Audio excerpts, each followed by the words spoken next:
우리 김선택 교수님, 임지봉 교수님 두 분 감사 말씀드립니다. 정말 헌재가 상당한 그 기간 혼란을 겪고 있던 시기에 두 분께서 바른 말씀, 방향 또 잘 제시해 주셔서 옳은 결론이 날 수 있었던 것 같습니다. 이 자리를 빌어서 깊은 감사 말씀드립니다.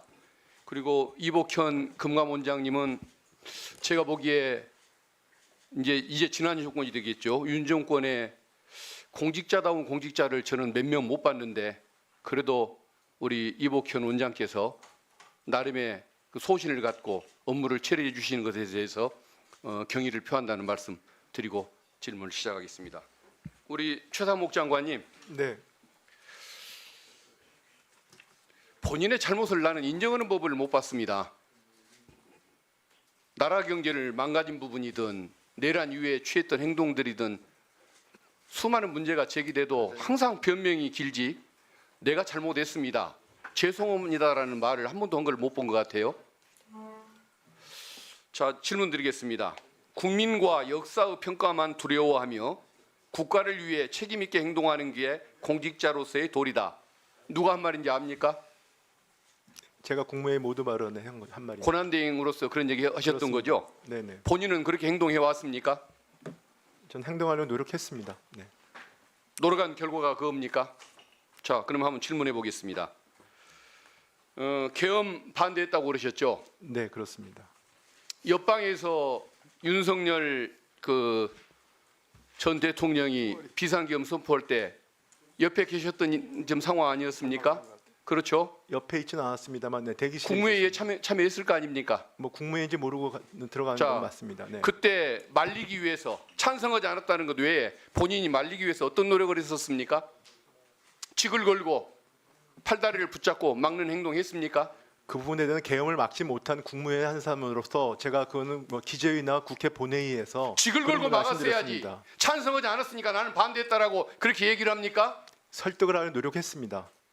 그러면 설득해도 안 됐으니까 가서 발표하시오, 내란 범죄 저지르시오라고 방관하는 게 그게 장관의 태도입니까? 뭘 그렇게 잘난 게 많아요? 제가 잘난 걸 말씀드리는 건 부끄러움을 아니고요. 하세요. 제가 항상 말이 많아요. 그리고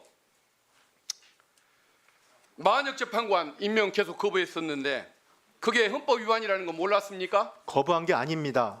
임명하려고 노력을 했습니다. 84일간 안 했는데 노력했어요. 제가 두 사람을 임명을 해가지고 일단 헌법재판소는 만혁 재판관을 묻습니다. 헌법절차는 돌아가는 노력을 했습니다. 헌법재판소가 결정을 한 이후에도 28일간 그걸 결정을 뭉갰어요. 왜 법을 안 지킵니까?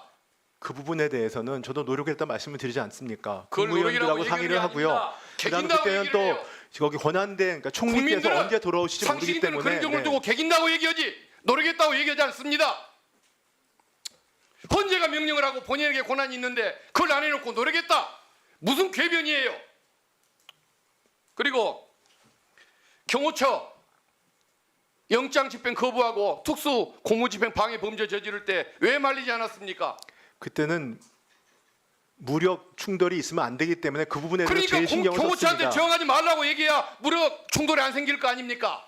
왜 아무것도 안 하고 그걸 방치했습니까? 제가 무력 충돌이 벌어지지 않도록 양측에 정말 여러 차례 주의를 요구했습니다. 부끄러움을 하세요.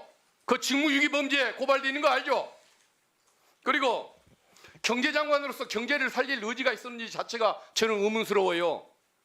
경제가 제일 싫어하는 것이 불안정, 혼돈 상황 아닙니까? 그래서 헌재재판관 그런데 2명을 왜? 임명했습니다. 왜 이런 전국을 혼란시키는 상태를 더 방치하고 그걸 계속 물러날 때까지 방관을 하는 태도를 취했습니까?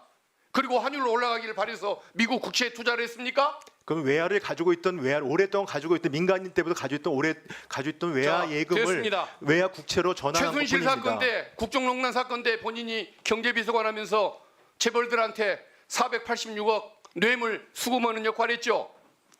그것도 안 했습니까? 그거는 그 당시는 제가 그 정상회담에 문화재단을 참여하기 위해서 정상회담 준비 차원에서 했고요.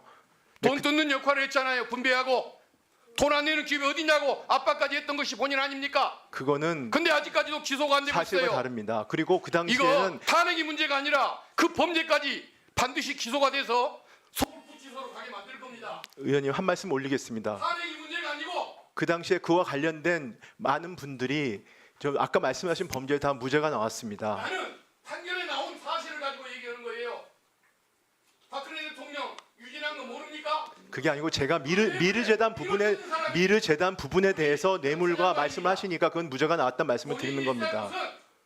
정부 청사가 아니고 서울 구치소에 한다는 사실 곧 보여줄 겁니다. 스스로 올려라는 것이 본인의 공직자로서의 마지막 도리라는 점 분명히 명심하세요. 네. 그러는 분이 왜 갑자기 그래요? 저 공직자를 보면 용납이 안 돼요. 천천히 말씀하세요. 공직자 자격이 없어요. 네. 네, 그 정도 하고요. 예.